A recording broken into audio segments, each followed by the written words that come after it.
नमस्कार. संघर्ष वृत्तवाहिनीमध्ये आपलं स्वागत. घेऊया ठाणे आणि आसपासच्या परिसरामधील घडणाऱ्या महत्त्वाच्या घडामोडींचा आढावा.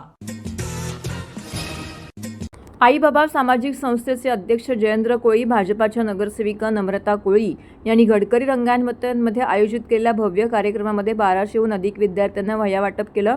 त्याचबरोबर 10वी-12वी परीक्षेतील 60हून अधिक गुणवंत विद्यार्थ्यांचा गौरव करण्यात आला. यापुढील काळातही आई बाबा सामाजिक संस्थेतर्फे विद्यार्थ्यांना शैक्षणिक आधार देण्यासाठी आम्ही कटिबद्ध आहोत, अशी ग्वाही जयेंद्र कोळी आणि नम्रता कोळी यांनी दिली आहे. या कार्यक्रमाला भाजपाचे आमदार संजय केळकर, आमदार निरंजन डावखरे, आमदार माधवी नाईक, भाजपाचे जिल्हाध्यक्ष संदीप लेले, ज्येष्ठ नगरसेवक संजय वाघुले, गटनेते मुकेश मुकाशी, नगरसेवक सुनेश जोशी, मृणाल पेंडसे, उषा वाघ, जिल्हा सरचिटणीस सचिन पाटील, मंडळ अध्यक्ष रोहित गोसावी, रक्षा यादव इत्यादी मान्यवर उपस्थित होते. त्यांच्याकडून विद्यार्थ्यांना शुभेच्छा देण्यात आल्या. तसेच या उपक्रमाचं कौतुक देखील करण्यात आले. गेल्या 18 वर्षापासून आई बाबा सामाजिक संस्थेने सर्वसामान्य कुटुंबातील विद्यार्थ्यांना शाळेच्या पहिल्या दिवसापासून वह्या देण्याची नाविन्यपूर्ण उपक्रम सुरू केला आहे. संस्थेचे अध्यक्ष जयेंद्र कोळी, नगरसेविका नम्रता कोळी यांच्याकडून प्रत्येक गरजू विद्यार्थ्यांपर्यंत वह्यांची भेट देण्याचा प्रयत्न केला जातो. त्यामुळे ठाण्यातील शैक्षणिक वर्तुळामध्ये हा उपक्रम प्रसिद्ध आहे. यंदा प्रथमच गडकरी रंगायतमध्ये झालेल्या कार्यक्रमामध्ये शहरातील 1200हून अधिक विद्यार्थ्यांना वह्यांची भेट देण्यात आली. 60हून अधिक विद्यार्थ्यांना गौरवण्यात आलंय. शैक्षणिक वर्ष सुरू होण्यापूर्वी अनेक गरजू पालकांची वह्या पुस्तकांसाठी आर्थिक उडाताण पाहिली होती. या मुलांच्या शैक्षणिक प्रगतीमध्ये आपण खारीचा वाटा उचलू शकतो, ही भावना लक्षात घेऊन गरजू विद्यार्थ्यांना शाळेच्या पहिल्या दिवसापासून वह्यांची भेट देण्यास सुरुवात केली होती. त्याला 18 वर्षाचा कालावधी उलटला असून यापुढील काळातही विद्यार्थ्यांना सातत्याने मदतीचा हात दिला जाईल, अशी ग्वाही संस्थेचे अध्यक्ष जयेंद्र कोळी यांनी दिलेली आहे. ठाण्यातील सर्वसामान्य मध्यमवर्गीय कुटुंबांना खाजगी इंग्रजी, सेमी इंग्रजी माध्यमातील शाळांची फी बहुसंख्य पालकांना परवडणारी नाही. त्यामुळे महापालिकेच्या माध्यमातून इंग्रजी, सेमी इंग्रजी माध्यमांमध्ये शिक्षण मिळावे यासाठी प्रयत्नशील आहोत, अशी माहिती नगरसेविका नम्रता कोळी यांनी दिली. जिल्हाधिकारी कार्यालयासमोर महापालिकेच्या शाळेची इमारत पुनर्बांधणी करून तिथे CBSE माध्यमाची शाळा सुरू करण्याचा निर्धार व्यक्त केला आहे. जिल्हा परिषदेच्या ताब्यातील BJ हायस्कूलमध्ये सेमी इंग्रजी किंवा इंग्रजी माध्यमांच्या शाळेच्या पर्यायाची चाचपणी करणार आहोत, असं नम्रता कोळी यांनी सांगितलं.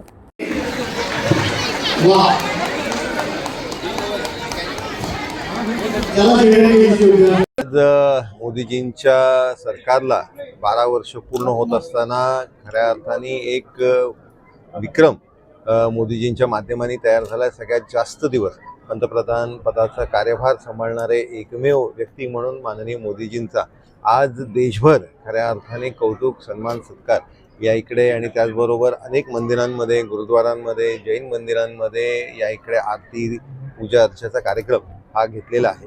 त्याचबरोबर एक स्तुत्य आणि एक सुंदर उपक्रम आमच्या नगरसेविकाताई नम्रताताई कोळी आणि त्याचबरोबर जयेंद्रजी कोळी यांच्या पुढाकाराने या इकडे होतोय की 10वी-12वीचे जे विद्यार्थी आहेत त्यांना या इकडे वह्या वाटप, त्याचबरोबर त्यांना शैक्षणिक गोष्टीसाठी जे किट आहे ते किटचं वाटप या इकडे होतोय. निश्चितपणे या विद्यार्थ्यांच्या भावी जीवनामध्ये याचा चांगला फायदा होईल, त्यांच्या शैक्षणिक आयुष्यामध्ये याचा चांगला फायदा होईल असा विश्वास मला आहे.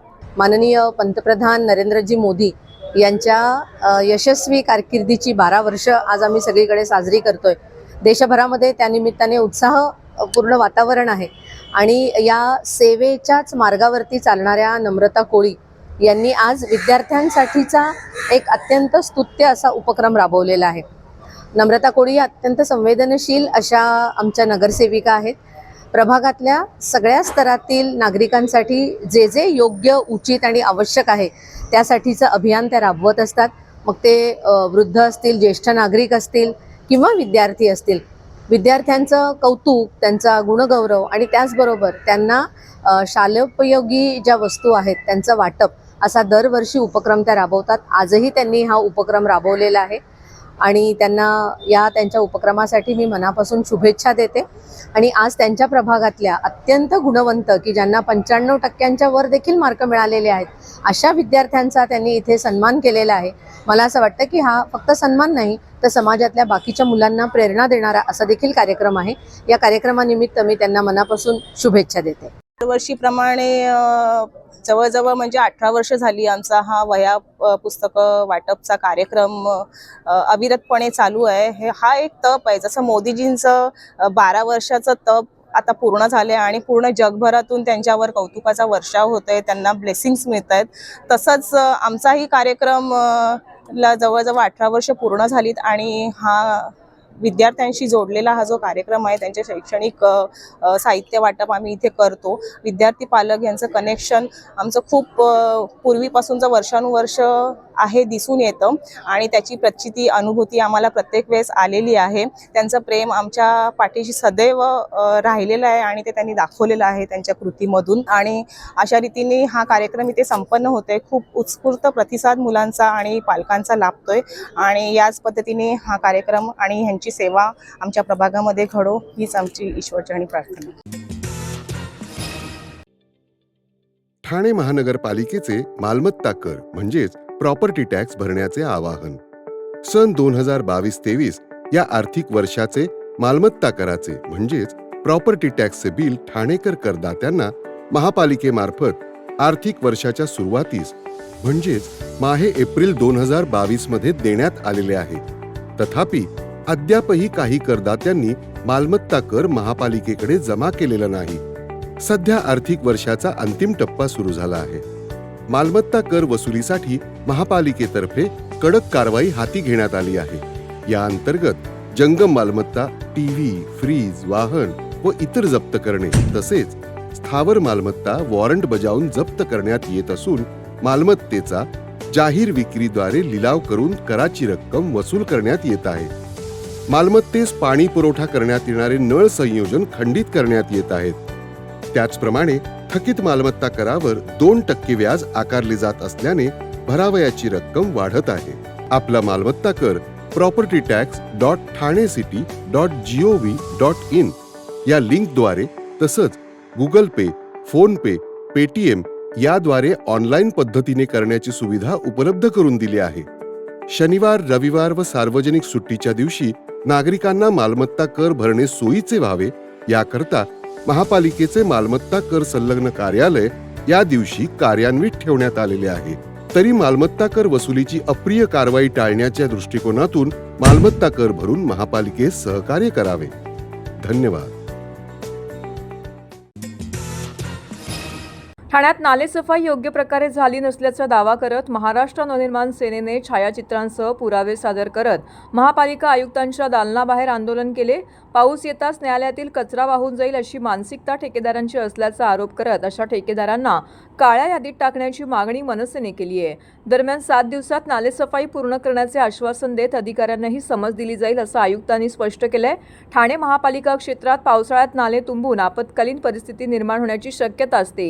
ही बाब लक्षात घेऊन ठाणे महानगरपालिका प्रशासन दरवर्षी पावसाळ्यापूर्वी नालेसफाईची कामं हाती घेतात. 31 मेपर्यंत ही कामं पूर्ण करण्याची मुदत ठेकेदारांना देण्यात आली होती. त्यानंतर 5 जूनपर्यंत मुदत वाढवण्यात आली होती. मात्र ही मुदत उलटूनही कामं पूर्ण झाली नसल्याचे समोर आले आहे. याच मुद्द्यावरून मनसेने ठाणे शहराध्यक्ष रवींद्र मोरे यांनी आयुक्त सौरभ राव यांच्या दालनाबाहेर आंदोलन केलं. ठाण्यात नालेसफाई योग्य प्रकारे झाली नसल्याचा दावा करत मोरे यांनी छायाचित्रांसह पुरावे सादर केलेत. कार्यकर्त्यांनी घोषणाबाजी देखील केली आहे. आयुक्तांनी अधिकाऱ्यांची बैठक घेऊन सर्व अधिकाऱ्यांना 5 जूनपर्यंत सर्व नालेसफाई पूर्ण करून घेण्याच्या सूचना दिल्या होत्या. या सूचनेला संबंधित अधिकाऱ्यांनी कर्मचाऱ्यांनी नाल्यात भिरकावून दिला आहे. आपल्या अधिकार क्षेत्रातील अधिकाऱ्यांवरती आपला वचक अथवा नियंत्रण नसल्याचं धक्कादायक वास्तव्य दिसून येत आहे. आम्ही केलेल्या बहुतांश नाल्याच्या पाहणी दरम्यान योग्य प्रकारे नालेसफाई झाली नसल्याचं निदर्शनात येत आहे. त्याचे फोटो सोबत जोडले आहेत असं देखील मोरे यांनी सांगितलंय. पावसाळ्यापूर्वी ठाणे महानगरपालिका क्षेत्रामध्ये ठाणे महानगरपालिकेकडनं आणि ते आता हे फोटो काढलेले हे सगळे आत्ताचे फोटो आहेत. हे कालचे परवाचे फोटो आहेत. हे फक्त ठेकेदार वाढ बघतायत की पाऊस कधी पडेल आणि हे कचरा कधी जाईल बाहेर. नाले सफाई झालेली नाही.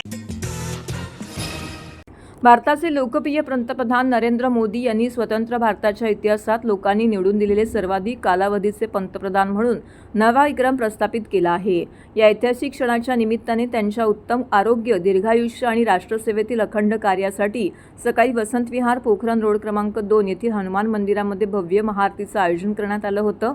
या कार्यक्रमास भारतीय जनता पक्षाचे महाराष्ट्र प्रदेश सरचिटणीस आणि विधान परिषद आमदार निरंजन डावखरे यांची प्रमुख उपस्थिती लाभली. यावेळी उपस्थित पदाधिकारी, कार्यकर्ते आणि नागरिकांनी पंतप्रधान नरेंद्र मोदी यांच्या सक्षम नेतृत्वाखाली भारताने विविध क्षेत्रामध्ये साधलेल्या उल्लेखनीय प्रगतीबद्दल गौरव उद्गार व्यक्त केलेत. दरम्यान आमदार निरंजन डावखरे यांनी सांगितलं की पंतप्रधान नरेंद्र मोदी यांच्या नेतृत्वाखाली गेल्या 12 वर्षांमध्ये भारताने विकास, आर्थिक स्थैर्य आणि जागतिक प्रतिष्ठेची नवी उंची गाठली आहे. कोरोना संकट असो वा जागतिक अस्थिरता, भारत सक्षमपणे उभा राहिला. मोदीजींना निरोगी व दीर्घायुष्य लाभावे तसेच देश सुजलाम सुफलाम होवं हीच आजच्या महाआरतीमागील भावना आहे. महाआरतीनंतर देशाच्या उज्ज्वल भविष्यासाठी तसेच पंतप्रधान नरेंद्र मोदी यांच्या निरोगी, दीर्घ आणि यशस्वी आयुष्यासाठी सामूहिक प्रार्थना करण्यात आली. या कार्यक्रमात भाजपाचे पदाधिकारी, कार्यकर्ते मोठ्या संख्येने उपस्थित होते.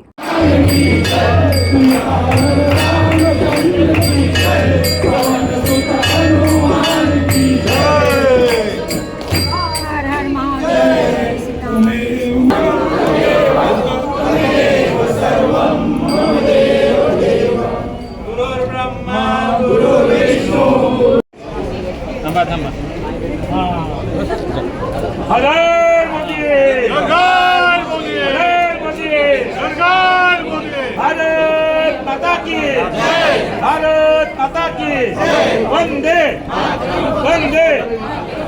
देश का नेता कैसा हो, नरेंद्र मोदी जैसा हो, देश का नेता कैसा हो, नरेंद्र मोदी जैसा हो, भारत माता की जय, भारत माता की जय, वंदे वंदे।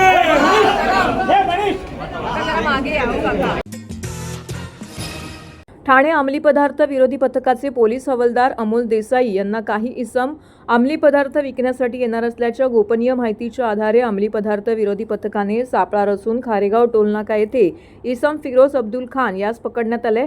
त्याची झडती घेतली असता त्याच्याजवळ 3 किलो 20 ग्रॅम चरस तसेच एकूण 12,994 कॅप्सूल्स असा एकूण 3 करोड 2 लाख रुपयांचा मुद्देमाल ताब्यात घेण्यात आला. या प्रकरणामध्ये बॅकवर्ड लिंकमध्ये सखोल चौकशी केली असता या गुन्ह्यातील 2 आरोपी मोहम्मद अशरफ गुलाम अहमद शेदा आणि शौकत अजीज मीर उर्फ जुबेर या दोघांना जम्मू काश्मीर कुपवाडासारख्या संवेदनशील जिल्ह्यातून अटक करण्यात आली आहे.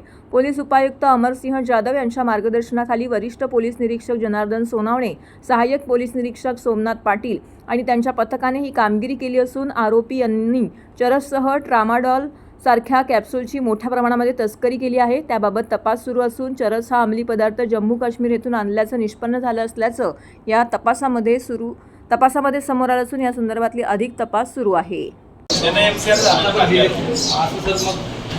जम्मू काश्मीर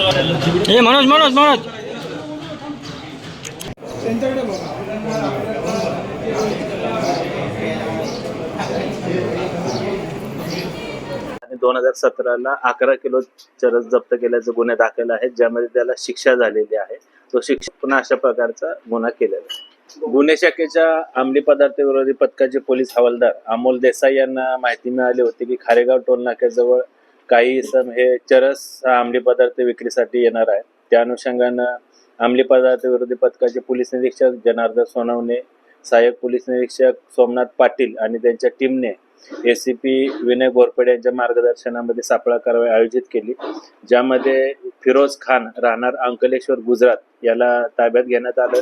त्याच्याकडून एकूण 3 किलो चरस आणि 12,000 ट्रॅमाडॉल मेडिसिनल टॅबलेट असा एकूण मुद्देमाल जप्त करण्यात आला, ज्याची किंमत अंदाजे 3 कोटी रुपये आहे. या गुन्ह्याच्या अनुषंगानं तांत्रिक तपास आणि अधिक माहिती घेतली असता सदरचा अंमली पदार्थ हा जम्मू काश्मीर राज्यातून पुरवला गेल्याची माहिती निष्पन्न झाली. त्या अनुषंगानं अंमली पदार्थ विरोधी पथकाची टीम ही जम्मू काश्मीर येथे गेली. त्या गुन्ह्याच्या तपासामध्ये 2 आरोपी निष्पन्न झाले. एक मोहम्मद अशरफ हा राहणार अनंतनाग जम्मू काश्मीर आणि दुसरा शौकत अजीज मीर राहणार कुपवाडा जम्मू काश्मीर या दोन्ही आरोपींना अंमली पदार्थ विरोधी पथकाच्या टीमने जम्मू काश्मीर येथून ताब्यात घेतलं. त्यांना अरेस्ट करण्यात आलेली आहे. यामध्ये शौकत अजीज मीर याची पोलीस कोठडी ही 12 जून पर्यंत आहे. त्याचबरोबर फिरोज खान मुख्य जो आरोपी आहे त्याची देखील सध्या न्यायालयीन कोठडी आहे. त्याला आम्ही पुन्हा पोलीस कोठडीमध्ये घेऊन अधिक तपास करीत आहोत. याच्यामधील मुख्य आरोपी फिरोज खान याच्यावर यापूर्वी NCB कडून 2 गुन्हे दाखल आहेत. एक 2008 मध्ये त्याच्याकडून चरस 11 किलो चरस जप्त करण्यात आला होता आणि 2017 मध्ये 10 किलो चरस जप्त करण्यात आलं, ज्यामध्ये त्याला कन्व्हिक्शन झालेलं आहे, शिक्षा झालेला आहे. तो शिक्षा भोगून पुन्हा जेल रिलीज झाला होता, ह्याच्या जेलमधून सुटला होता. पुन्हा त्यानं अशा प्रकारचा गुन्हा केलेला आहे. सदरच्या तपासामध्ये सदरचा मुद्देमाल हा जम्मू काश्मीरमधून सप्लाय झाला, त्याचबरोबर भारताच्या अनेक राज्यामध्ये देखील सप्लाय झाल्याची माहिती निष्पन्न झालेली आहे. याबरोबर या गुन्ह्यामध्ये अजून कुठल्या आरोपींचा सहभाग आहे का, यांचे कोण साथीदार आहेत का, याचा देखील अंमली पदार्थ विरोधी पथकाची टीम तपास करत आहे. ट्रॅमाडॉल मेडिसिनल टॅबलेट हे एकूण 12,000 क्वांटिटी त्याची जप्त करण्यात आलेली आहे, ज्याचं मादक पदार्थ म्हणून किंवा मादक पदार्थ नशा करण्यासाठी याचा वापर करण्यात येतो. तर हे होतं संघर्ष वृत्तवाहिनीचं आजचं बातमीपत्र. उद्या पुन्हा भेटू याच वेळी याच ठिकाणी ताज्या घडामोडींसह. तोपर्यंत नमस्कार.